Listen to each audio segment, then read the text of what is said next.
많대. 지역의 이슈를 만나는 시간 헬로 이슈 토크 시작합니다. 노동자 사망 사고와 같은 중대재해가 발생했을 때 사업주나 경영 책임자에게 책임을 물어 처벌하는 이 중대재해처벌법 오는 1월 27일부터 시행되는데요. 중대재해처벌법 시행에 앞서서 그 의미와 향후 과제는 뭔지 관련 내용 짚어보겠습니다. 지역 공공정책연구원 기화서 박사 그리고 행복건설 안전기술원 대표 안홍기 산업안전지도사와 함께합니다. 네, 두 분 안녕하십니까? 네, 안녕하십니까? 안녕하십니까? 예, 반갑습니다. 올해 1월 27일부터 이 중대재해처벌법이 시행되는데 이 우선 중대재해처벌법이란 어떤 법인지 설명해 주시죠. 네, 탈도 많고 말도 많은 중대재해처벌법이 금년도 1월 27일부터 시행됩니다. 먼저 중대재해란 중대산업재해와 중대시민재해로 구분되며 사망자 1명 이상 발생 시 중대재해 처벌을 받고 있습니다. 중대재해처벌법은 현장에서 안전보건 조치 의무를 위반하는 경우 인명피해를 발생하게 한 사업주, 경영 책임자, 공무원을 처벌하는 함으로써 근로자, 시민의 안전권을 확보하는 데 목적이 있습니다. 여기서 경영 책임자는 도지사, 시장, 군수, 구청장을 말하며 그 장이 책임지면은 담당 공무원도 업무상 과실치사가 들어가게 됩니다. 지금 중대재해 발생 처벌 기준은 1년 이상의 징역 또는 10억 원 이하의 벌금에 처하게 됩니다. 예, 조금 더 강력한 처벌을 하는 그런 제도인 것 같은데 네. 이 중대재해처벌법을 도입하게 된 배경이 있을 것 같은데요. 물론 이제 이 앞에 그 산업안전보건법이라는 법령이 있습니다. 예. 그 안에도 이 산업안전 그 보건 등과 관련해서 문제가 있을 때는 뭐 처벌을 한다든지 뭐 그런 조항이 없는 것은 아닙니다. 그럼에도 불구하고 계속적으로 정말 국가 사회가 떠들썩하는 큰 그 대형 사건 사고들이 많이 생겼죠. 대표적으로 그 2018년도 뭐 불과 몇 년 전에는 이제 태안화력발전소 건설 현장에서 압사 사고, 그리고 뭐 바로 불과 뭐 얼마 전만 해도 생겼던 그 이천의 물류단지 건설 현장에서 화재 사고, 이런 것들 정말 뭐 우리 뉴스 미디어에 뭐 정말 떠들썩했던 우리 전 국민들이 기억하는 이런 사건 사고들이 재난 사고들이 많이 생기니까 이것을 좀 더 이제 강력하게 좀 처벌을 한다는 의미를 좀 담고 있고, 이를 통해서 또 뒤에 또 우리 저 안홍기 산업안전지도사께서 언급해 주시겠지만은 건설 안전 이 현장에서 안전과 관련해서 안전 대장을 꼼꼼하게 작성한다든지, 그리고 또 우리 안홍기 지도사 같은 분이 현장에서 이제 그것을 확인하고 감독하고 감리하는 이런 역할들이 더욱더 축실해져야 된다라는 것이 이제 담긴 것이라 저는 생각을 해요. 저는 뭐 늦었지만 저는 필요했다. 다행이다라고 생각을 합니다. 네. 예, 좀 더 강력하게 이 지속적인 사고 네네. 발생을 막기 위해 도입된 것 같은데 이 과거 중대재해 관련 사례도 짚어주시죠. 아우 참 이건 그 제가 제 입으로 얘기한다는 것이 참 너무나 그 가슴 아픈데요. 우리 아나운서께서는 아직 좀 젊으셔서 옛 그 사건들 좀 모르실 수가 있겠죠. 성수대 그 붕괴 사고, 네. 삼풍백화점 사고. 이건 뭐 좀 몇십 년 전의 일이시긴 하지만 잊을 수 없는 사건이죠. 사고들이었죠. 그야말로 삼풍백화점 붕괴는 대한민국 단군 이래 최고의 붕괴 압사 사고. 그야말로 백화점 자체가 무너져 내려버렸으니까 이건 뭐 있을 수 없는, 뭐 전 세계적으로도 뭐 외신에도 뭐 엄청나게 많이 노출되어서 대한민국의 건축 기술이 저거밖에 되지 않느냐라는 그런 그 지탄을 받았을 정도의 사건이었고, 그 이후에 건년도 2014년도에 우리 젊은이들 그 대학생들 청춘들의 목숨을 앗아갔던 그 경주 마운트오션 리조트 사건, 이 또한 이제 그 겨울철 행사를 하는데 그 이제 좀 가건물적인 성향이다 보니까 그 지붕에 이 눈을 감당하지 못해서 이제 그 압사돼 버린 사건들. 그리고 또 하나는 뭐 누구나 다 아는 그 세월호 사고, 세월호. 예. 이 또한 잊을 수 없는, 있을 수 없는 그야말로 대형 사고들이죠. 뭐 이 정도만 해도 뭐 더 이상 언급하지 않아도 될 정도죠. 이로 인해서 어쨌든 안타까운 목숨들이 정말 그 남녀노소 가리지 않고 수천 명의 그 도합해서 뭐 그 숫자를 뭐 헤아리기도 어려울 정도의 수천 명의 사람들이, 우리 국민들이 목숨을 잃었죠. 너무나 안타까운 일. 이런 것들이 이러한 그 중대재해처벌법의 시행을 통해서 좀 방지가 되고 미연에 예방이 되는 그런 그 효과가 있었으면 참 좋겠다라는 그 바람을 가져봅니다. 네. 예, 참 안타까운 사례들이 많았는데요. 예, 정부에서는 중대재해를 예방하기 위해 관련법 강화에 나섰지만 이 중대재해는 90년대부터 오늘날까지 계속해서 이어지고 있거든요. 이처럼 중대재해가 끊이지 않는 이유 뭘까요? 예, 먼저 앞서 기아서 박사님께서 말씀드렸듯이 과거 발생한 1994년, 95년도에 일어난 성수대교 붕괴 그리고 삼풍백화점 두 개 다 인재라고 볼 수 있죠. 성수대교 붕괴는 아침 출근길에 트러스 상판이 내려앉아 많은 사상자를 냈고 상품백화점은 무단 정축, 무단 용도 변경으로 인해서 많은 사상자들이 발생되었습니다. 두 개 다 우리나라의 대형 참사가 큰 안전에 대한 혁신의 변화가 오게 되었습니다. 먼저 시설물 안전법이라든지 건설기술진흥법에서 안전점검이나 유지관리 업무가 강화되었고 그리고 감리 업무 제도가 도입이 되었습니다. 그리고 18년도에 서울 상도동 유치원 붕괴 사고로 인해서 학교 주변 통학거리의 안전에 대한 강화가 되어서 교육시설 안전법이 제정이 되었고 얼마 전 송파구 잠원동 붕괴 사고 그리고 강주 철거 붕괴 사고로 인해서 건축물 해체 기준이 강화되었고 건축물 관리법이 개정이 되었습니다. 그럼에도 불구하고 산업안전보건법이 28년 만에 처음으로 2020년 1월 16일부로 전면 개정이 되었습니다. 발주자의 산업재해예방 조치가 신설되었고 건설업 안전 기준이 강화되었습니다. 그럼에도 불구하고 사고가 자꾸 발생되니 2000 물류 사고, 화재 사고로 인해서 중대재해처벌법이 논의가 시작되었죠. 그래서 지금 중대재해처벌법이 곧 시행이 되는데 우리가 사고가 일어나는 근본적인 원인은 불안전 행동과 불안전 상태라고 볼 수 있습니다. 이 배후석의 요인은 근로자의 부주의, 심리 상태, 건강 상태, 그리고 안전시설 미비, 방호장치 미흡, 안전교육의 미흡으로 인해서 모든 불안전 행동을 볼 수가 있습니다. 그리고 특히 모든 것은 발주자, 시공자, 근로자의 안전의식 부재라고 볼 수가 있다고 봅니다. 예, 이 안전교육과 안전 시스템의 중요성 강조해 주셨는데 그렇다면 건설 현장에서 발생하는 사고 유형에는 어떤 게 있을까요? 네, 통계적으로 조금 구체적으로 얘기를 드리면은 2020년 한 해를 놓고 보면은 이 건설 산업 현장에서 사망한 숫자가 882명입니다. 숫자 많죠. 예. 한 해 이렇게 많은 목숨을 잃는다는 거죠. 예, 그 중에서도 업종 유형별로 건설업이 가장 많았다. 절반 이상의 건설업 현장이고, 그다음 또 하나는 또 유형은 어떤 유형이 주로 이제 떨어지는 낙상, 떨어지는 공사하다가 현장에서 좀 안전 장비, 안전 도구 미착용, 조금만 더 좀 귀찮지만은 철저하게 준비를 해서 작업에 임하면 좀 막을 수 있는 사건 사고들, 주로 이제 떨어짐, 낙상 사고로 인해서 이렇게 많은 목숨을 잃고 있다는 것이죠. 그리고 또 하나는 이제 그 사업 공사 규모를 놓고 봐서 이제 액수로 표현을 하면 주로 20억 미만 정도의 작은 공사 그 현장에서 이런 안전사고 더욱더 많이 발생한다.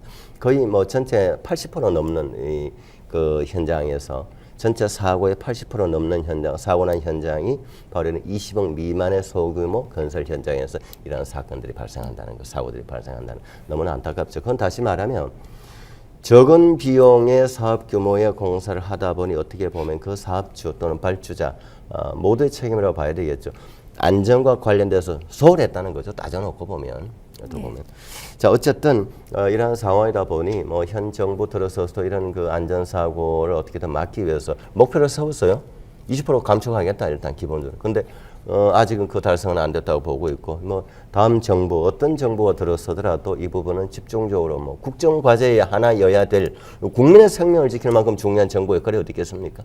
예. 그리고 이제 어느 정부든 간에 이 부분은 더욱더 강력하게 시행하고 관리 감독해야 된다고 생각합니다. 네. 예. 이 중대재해 예방에 대한 산업 현장의 관심도 증가한 가운데 이 산업재해 사고 중에 건설 관련 사고가 또 상당한 비중을 차지하고 있습니다. 이 재해 예방에 있어서 발주자와 사업주 그리고 근로자의 역할 짚어주시죠. 예, 먼저 안전에 대한 인식의 변화가 먼저 있어야 됩니다. 금년도 1월 27일부터 중대재해처벌법이 시행이 되는데 아직도 지자체 발주자, 사업주, 시공자, 근로자의 각자의 역할이 큰데 홍보가 미진한지 아직도 건설 현장은 어수선합니다. 먼저 발주자는 관공서에서 발주시는 지방자치단체의 장이고 민간공사는 건축주라고 볼 수 있습니다. 중대재해처벌법에 지자체장이 들어있죠. 예전에 산업재해가 발생하면 도급인이 책임을 지는데 지금은 발주자가 책임과 권한, 역할을 갖게 됩니다. 발주자는 산업재해 예방을 위해서 안전전문가를 통해서 건설공사 계획 단계, 설계, 공사 단계, 이행 점검 시 재해 예방 위험 요인이 있는지 없는지 파악하는 게 먼저고, 그리고 위험성 평가를 실시해서 산업재해 예방에 앞장서야 됩니다. 그리고 가장 중요한 게 안전에 대한 예산을 적극 투입을 해야 됩니다. 우리나라는 산업안전보건관리비라는 제도가 있습니다. 우리나라밖에 없습니다. 이 산업안전보건관리비가 만병의 통치약이라고 모든 일선의 지자체 담당하시는 우리 감독하시는 분들이 잘못 이해를 하는 경우가 많습니다. 산업안전보건관리비는 근로자를 위해 쓰는 거고, 그 외에 우리가 이제 공사를 하다 보면 용접 발생했을 때 하재 감시자를 배치한다든지 유도자를 배치한다든지 안전에 대한 위험 요소를 제거할 수 있는 안전 용역이라든지 이런 것을 적극으로 투자를 해서 제대로 된 안전 시설을 할 수 있도록 뒷받침되어야 됩니다. 그리고 시공자, 사업주를 말씀드립니다. 시공자는 안전에 대한 시스템을 구축을 해야 되고 인력과 조직을 구축하고 안전 시설을 제대로 하는 것이 가장 산업재해 예방에 할 수가 있다고 봅니다. 그리고 가장 중요한 것은 근로자입니다. 근로자.